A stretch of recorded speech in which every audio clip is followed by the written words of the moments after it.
Генацыд – трагічная сутнасць гэтага слова. Генацыд – дзеянне з мэтай знішчэння поўнасцю або часткова якой-либо нацыянальнай, этнічнай, расавай або рэлігійнай групы.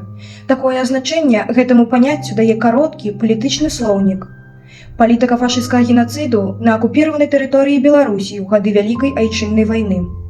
Гэта карныя аперацыі і тысячы спаленых вёсак, лагеры смерці, гета і другія месцы прымусовага ўтрымання людзей, паказальныя пакаранні смерцю, у тым ліку мірнага насельніцтва і жахлівыя шыбеніцы ў населеных пунктах.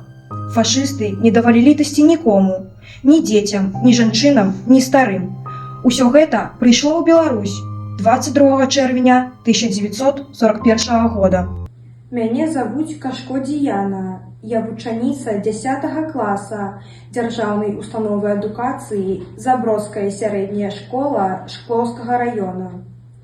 Прайшло 80 год, як закончылася Вялікая Айчынная вайна, але мы помнім, якія пакуты вынес беларускі народ у гады вайны. Фашысты спалілі нашу вёску Сасноўка. Гэта макеты вёскі да вайны і што яна ўяўляла сабой у 1943 годзе.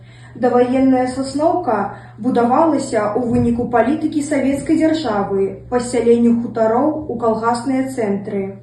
Гэтая палітыка праводзілася падчас калектывізацыі ў 30-е гады 20-го стагоддзя. Вёска налічвала 54 двары. Пры адступленні ў 1943 годзе нямецкія захопнікі спалілі вёску, а жыхароў адправілі на высілкі ў Бялыніцкі раён. Гучаць успаміны ветэрана Вялікай Айчыннай вайны Ягудзіка Фёдора Михайловича, жыхара вёскі Сасноўка, які быў сведкам тых трагічных падзей.